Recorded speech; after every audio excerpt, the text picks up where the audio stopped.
Right, okay. So Java 1 Lesson 7, and today we're going to be talking about loops. So loops are blocks of code where you can repeatedly run statements without having to manually write them over and over again. This can shorten the time you have to take to write code and make your program a lot easier to understand. And if any of you took any other programming languages, you probably heard of this as well. And if you did Scratch, which I'm pretty sure most people have done since it's usually done as a school assignment, then you'll also be familiar with this. So, but this is just the basic definition. So, first loop we're going to be talking about is the while loop. And below is like the general format for it. So you can see while true, and then in curly braces, code that you put. And note that if statements and while statements, loops are similar, and in the way that they have parentheses where you have to put a Boolean statement. So in between parentheses, you have to put a Boolean statement, something that evaluates the Boolean. And how the while loop works is that while the condition is true, the statement inside the condition is true, it keeps running the code over and over again until the code the statement inside the parentheses becomes false.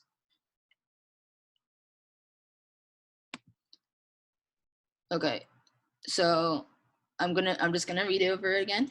So, explanation for the while loops. This says that while the condition in the initial parentheses is true, the statements inside of the brackets will keep on running until the condition isn't true anymore. Java tests the condition after running all the code in the block. So it tests the condition after each time it runs the block. So yeah, be careful. If your condition will never evaluate to, sorry, it should be say false. It should say, yeah, it should say false. So if your condition will never evaluate to false, then the loop will run forever and never stop, causing your program to either crash or return an error. So basically, make sure to always have a terminating condition, and that means just a condition that will return false at one point. If the condition evaluates to false, then Java doesn't run for that iteration, for that time, and skips the whole block. And all loops go between the second pair of brackets in Java. Example of while loops. So you can see on the left here, you have int I equals 2, and then while I is greater than 0. So the I is greater than 0. If I is greater than 0, that's like a Boolean statement. And in curly brackets, you can see code here. And see how I put an I minus minus here. And so that would make it, that's like a way to make sure that it terminates. Since we're decreasing it every single time that we're going through the loop, that means that at one point I is going to be less than 0, or greater or equal to 0, which means that the loop is going to end at one point, which makes this loop okay. So you can see their output would be 2 and 1.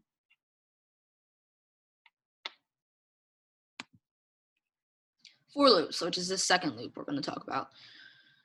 General format for a for loop. So you can see that it's a little bit different this time than a while loop. And first thing that's different is the for, since while loops have a while instead.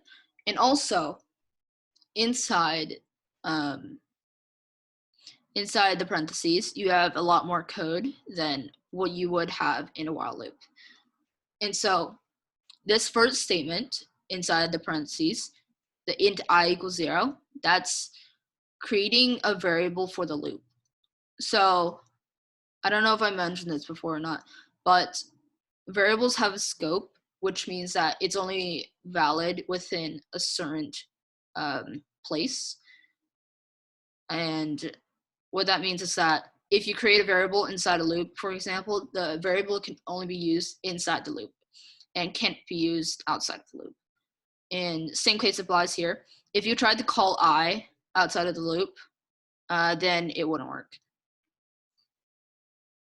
So basically, the first statement here inside the parentheses creates a variable, a local variable. That's what it's called.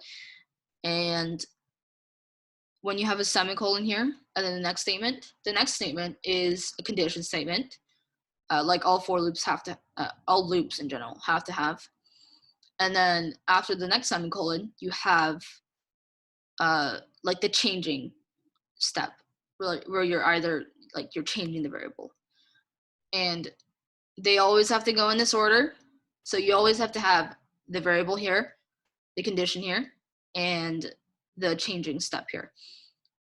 You can't have the changing step where the Boolean, like the condition statement is supposed to go. It has to go in this order. And you can also, I've had like something like this before, that you don't have to put this changing step here. You can just leave, you can just create a variable, create a condition, and then put a semicolon here and leave this blank. So that's always possible. And you can see that after it, there's the curly brackets, and then inside you just put some code.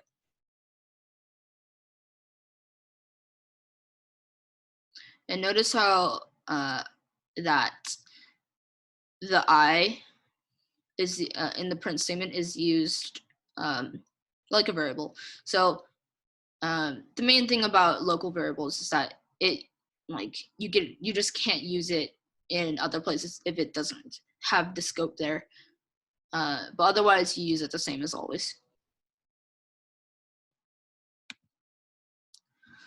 So explanation for loops. You don't have to put a variable in the parentheses, like in the inside the parentheses after the for, but it's typical to do so. This loop is to say that each time you go through the loop, you change the variable that is created in parentheses.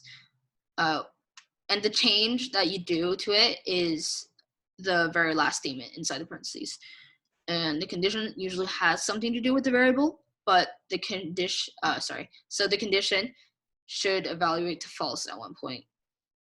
And the loop continues executing its statements until the condition statement evaluates to false. Once it does, the line of execution goes to the statement immediately following the for loop. Java changes the variable at the end of running that iteration and then tests the condition again. Right, so the condition usually has something to do with the variable, but it doesn't always have to. You could have another variable outside the for loop, and you could use that as a condition. It doesn't always have to be with the variable, but it's usually typical to do so. And the difference between for loops and while loops, besides the obvious differences like the structuring, is that for loops you can control better what you do, since you have more parameters, and that means that you can control more what it outputs and when it does that. While loops, they're a little bit less troublesome to program, but it's not as easy to control as for loops, in my opinion.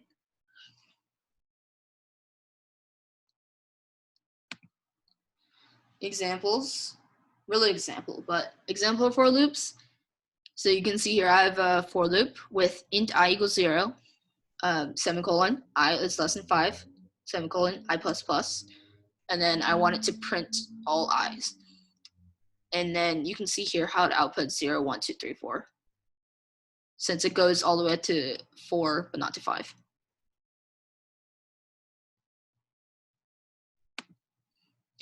Notes about loops in general. So it's possible to nest loops, and you would just use the same format for nested loops that you did for if statements. Yeah, so like remember how last class we talked about nested if statements, and you would do that, you would do the same thing with for loops. Sorry, not for loops, but like loops in general, as you did with the if statements. And also, this is special for loops, but just make sure that when you're creating variables in loops, that you don't, mainly in the for loops, that you don't use the same variable name when creating a variable. Since even though variables have scope, it still has scope inside of its own loops. So that's an important thing to note.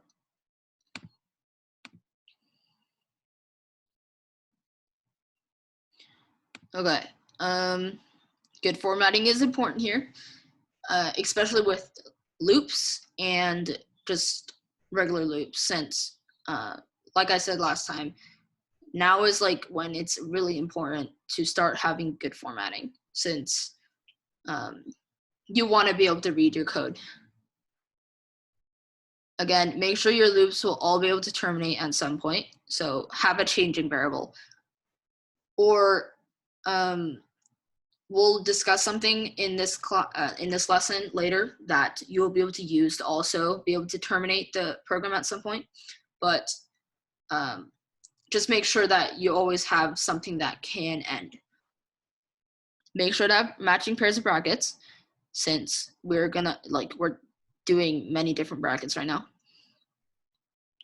Again, you can stack the loops into one statement, like with if statements, but it can be messy, so it's just better to write it so that's spread over multiple lines. The only reason I would suggest doing stacked loops would be if you had only one statement inside the loop, and then you can stack it. But otherwise, if you have two or more, then just spread it out over multiple lines. Special arguments. So I was talking about arguments that you can use to like break out of loops and terminate the program. Not terminate the program, but terminate the loop.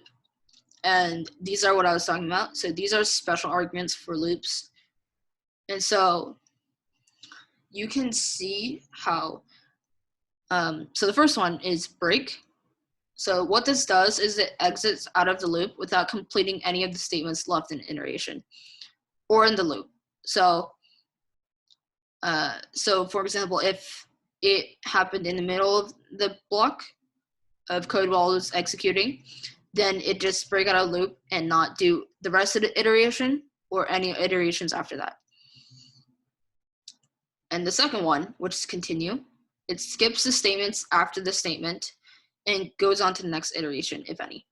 So, for example, if it happened in, if there was a continue in the middle of the block, then it just skip the current iteration and go on to the next iteration, if there's any. What does an iteration mean? Sorry, iteration means like times, in a way. So like, you can see how in, for example, for loop on the last slide, not the last slide, but some slide, for the example slide for the for loop, you can see how I wanted it to run from 0 to 4. And the first time, okay, I'm going to backtrack to that slide just to, okay. So you can see how first we want I to be 0. So that would be iteration number 1. And it goes through the loop, and it sees here that you have to print out I. So it prints out I, so you, which is 0 at this point. So you print out 0. And then since there's no code left in the block, it goes to this changing variable up here. It adds 1 to I, which makes I 1. And so this time when it goes to the loop and it runs this statement, I is 1 this time. So then it print out 1, and then it go to I plus plus again, and it become 2 this time. And it's still less than 5, right? So it can still go. So since I is 2 this time, it prints out 2. Change it again, becomes 3. It's still less than 5, and prints out 3. Goes over here again, adds 1, and I becomes 4 and still less than 5. So when you print it this time, it prints out 4. But this time, when it comes to this I++, it becomes 5, and that's not, it doesn't fulfill the condition anymore, so it stops there.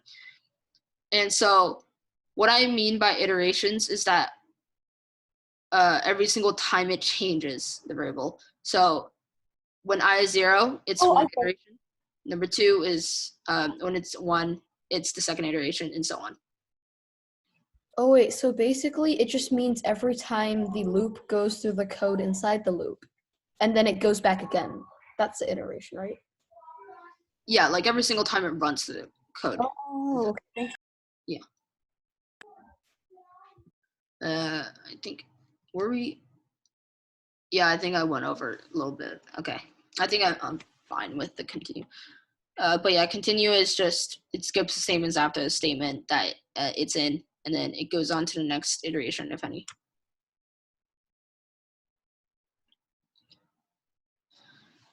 Okay, so examples of special arguments. So you can see on the left here, you have int a equals 5, and then while true, and then inside these, inside the block, you can see you have printing a, and then if a equals 5, then it breaks, and you have like you have stuff after it. And to run through this, I'm gonna just like talk through it right now. So we have int a equals 5, right? And then while true, so that means it's always going to be true. It's not a good idea to program it like this, but if you program it as true, then you have to make sure that you have something that breaks out of it, like a break statement. And okay, so you can see here that if a equals 5 right now, so when it gets to the first statement, which is the print statement, it prints out 5. And then it goes on to the next statement. But it says that if a equals is equal to 5, then it breaks out. And a is equal to 5 right now, so that it breaks out of the loop. So the rest of these statements, the system.out.println a minus 1 and a minus equals 1, it doesn't do those. It just breaks out of loop. And it only prints out 5 then. On the right here, you have for loop, and then int I equals 5, I is greater than 0, and I minus minus. And you have if I is equal to 3, then you continue. Otherwise, sorry, not otherwise, but then you print out I. So what happens first is when I is 5, it goes through, and it sees that 5 is not equal to 3 yet, so it doesn't execute this if statement. Goes into the next one, it prints out 5. And then it changes it, so I is minus by 1. Sorry, that doesn't make sense. But anyways, you get what I mean. I is equals to 4 now, and it's still greater than 0, so that works. And this if statement isn't true yet since I is 4 right now, so it doesn't do that, and it prints out 4. And then when you go to change it again, I is 3 now, and it's still greater than 0, so that's okay. So, but you see here, when you get to the if statement here now, I is equal to 3 right now. So then it does continue. So it skips this print statement and then goes back. And you can see how in the output area, you see how there's no 3 here. And so I'm not going to go through the rest of it since I think it's pretty self-explanatory. So basically it just keeps doing it until I is 0. And so it keeps doing the same cycle, and it prints out 2 and 1.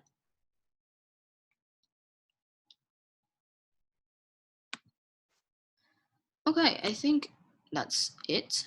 So yeah, that's about it for this lesson. This lesson was a bit more challenging than it usually is. Well, no, that's wrong.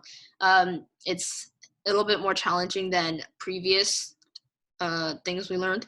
So there might be a little bit confusion, but I hope that you guys will be able to do it. So, and I think you will be able to do it. Yeah, so this is the lesson for today. Okay, so these are the problems for this class, for this lesson, and Yeah, so just do the problems, make sure that you understand how to do them and that you know how to do them. And if you have any questions or comments or concerns, just feel free to leave a comment in the section, in the comment section below. But yeah, that's it for this lesson then. Otherwise,